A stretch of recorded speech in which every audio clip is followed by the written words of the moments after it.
Comme le disait mon frère Amougou Belinga, Zomloa, oui. Que les gens sachent que le monde peut changer. Et tout à l'heure, dans un débat vous allez chuter, professeur. Vous chutez.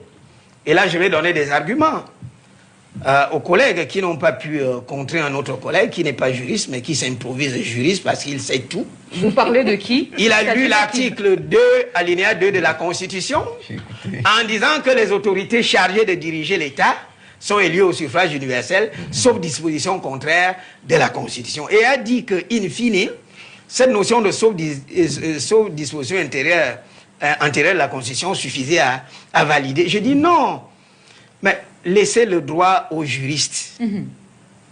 Parlez de ce dont qui relève de votre champ de compétences.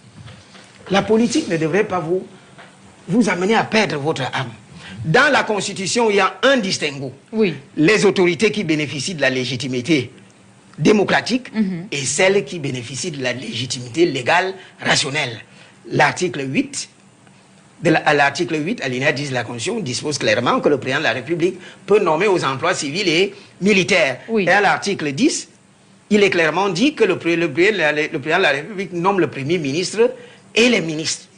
Ça veut donc tout simplement dire que cette disposition, article 2, alinéa 2 de la Constitution, fait le distinguo entre celui qui exerce la fonction présidentielle, comme ce à quoi on voudrait nous mener, le vice-président, et on sait pourquoi on nomme, on en viendra sur les soubassements, et les autorités nommées.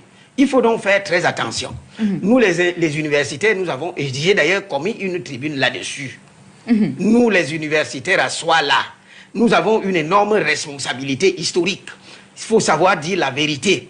Et comme le disait mon frère Amougou Belinga, Zomloa, que les gens sachent que le monde peut changer. Et il va changer. D'accord. Que les gens sachent que le monde... Bon retour, le professeur Abba Oyono. Abba Oyono, il est passé par beaucoup de choses. Beaucoup de choses. Là, il est en train de donner un coup de gueule direct. Il n'a pas cité les noms, mais c'est Meillon. Mathias Eric Onangini, qui a l'habitude de se présenter ou bien de faire des incursions dans le droit et pourtant il est politologue. Mais parce qu'il cherche à tout prix à défendre le parti État RDPC, il réussit quand même à faire des dérapages dont le professeur Abba Oyono veut le recadrer. Abba Oyono, dans un pays qui a les juristes de son calibre et qu'on voit les dérives constitutionnelles comme ce qu'on vient de vivre au Palais des Verts de Paul Biya, montre tout simplement que la politique, surtout lorsqu'on est dans un système essentiellement présidentaliste comme au Cameroun, il s'en fiche durement du droit. Il fait des passages en force, il brise les règles, que ce soit de la Constitution, arrive au Parlement, si on ne s'en tient au son décret de l'honorable Djemeni, il passe également en force. Et cela crée des dégâts. Je disais tantôt que depuis la dernière élection, on a pu voir le professeur Abba Oyono sur un plateau. Il signe sa première sur cette nouvelle chaîne. Et il est, pour le moins qu'on puisse dire, au bout de sa forme. Il apparaît très soigné, il soigne toute son image. Et il fait directement un coup de gueule aux professeurs de l'université, qui eux aussi ont compris qu'on est dans un système poto-poto. Et donc, ne perdent même pas leur temps pour jouer les sérieux.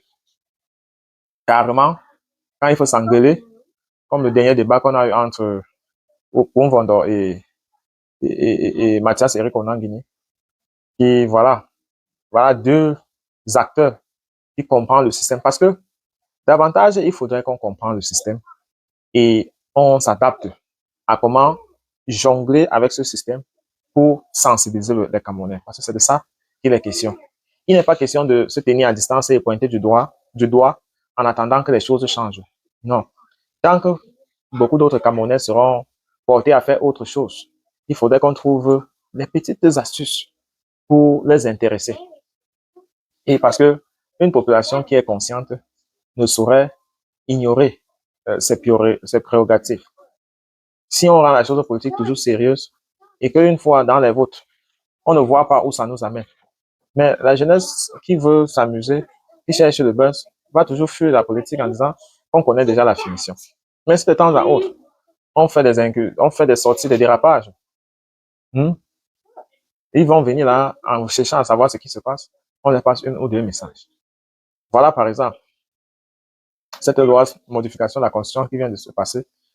Combien sont-ils les Camerounais qui ont véritablement pris la question à bras le corps? Ils ne sont pas nombreux. Il y a eu des distractions parallèles. La venue du pape ici, le House of Challenge là-bas, voilà, infidélité par là. Et tout ça crispe les attentions, de telle en sorte que si tu n'es pas vigilant, tu ne verras même pas le temps qui passe. Et c'est en ce temps-là que le pouvoir se sert. Donc, le professeur Abba Oyono, je ne te ferai pas le coup de gueule que Valsero t'avait fait lorsque tu avais pris ton recul des médias.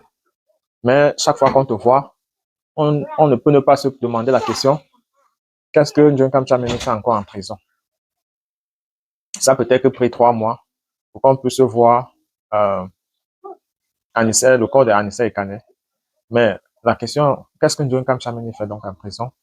Et que c'est vrai, la responsabilité de John Kamchameni sur la crise post-électorale, elle est différente de la tienne. Bon, s'il fallait récupérer tous ceux qui étaient proches de Issa Chioma Bakary, on posera la même question à beaucoup d'autres, notamment l'avocat Sim. Donc, on pourrait dire peut-être que tu es libre au même titre que maître Sim, parce que ta responsabilité n'était pas aussi étendue comme celui de John Kamchameni. Et voilà où le pouvoir domine la science et le juridisme. Parce que bien qu'on pense connaître la vérité, connaître ceux qui ont gagné les élections, connaître ceux qui devaient détenir le pouvoir, la réalité est ailleurs et c'est plutôt à ceux-là qu'on pose des gros questions. Pourquoi avez-vous dit que vous avez gagné? Pourquoi avez-vous challengé le pouvoir en place? Et c'est à eux de répondre. Ce sont des subtilités de la vie qui, pour rejoindre les propos du professeur Abba Oyono, qui a dit dans la vidéo que d'après les hommes lois, il dit les choses changent et les gens peuvent se retrouver là où ils ne s'attendaient pas. Donc, Abba Oyono essayait d'attirer l'attention de Mathias Eric Ronan-Guigny, d'être un peu moins zélé parce que les choses changent. La grande gueule qu'il apparaît distillée un peu partout ces derniers temps, depuis qu'il a changé sa veste du moins, ne nous donne pas l'assurance que les choses seront éternellement comme ça. Donc, c'est un recteur, est-ce qu'il prendra comme ça en libre les conseils d'un chef de département dans une université? Je ne sais pas. C'est à lui de savoir. Mais nous sommes contents de revoir le professeur Abba Oyono. Quelle est devenue sa relation avec le professeur Maurice Kamto? Avec Anissa Ekane, je pense que peut-être qu'il n'avait jamais eu de relation parce que on a rarement vu Abba Oyono apporter son soutien à Anissa Ekane de façon publique. Donc, l'épisode du présidentiel 2025 étant derrière, peut-être que pas classé, on peut se demander quelle est la nature de sa relation désormais avec le professeur Maurice Kamto. Est-ce que ça serait possible que les deux hommes se réunissent encore dans un avenir proche? Eh bien, ce n'est que le temps qui nous dira. En commentaire, penses-tu que Meillon c'est déjà à prendre les conseils? Moi pas. Je ne vois pas Meillon en train de prendre les conseils du professeur Abba Oyono. Quoi qu'il en soit, merci de laisser un commentaire et à très bientôt.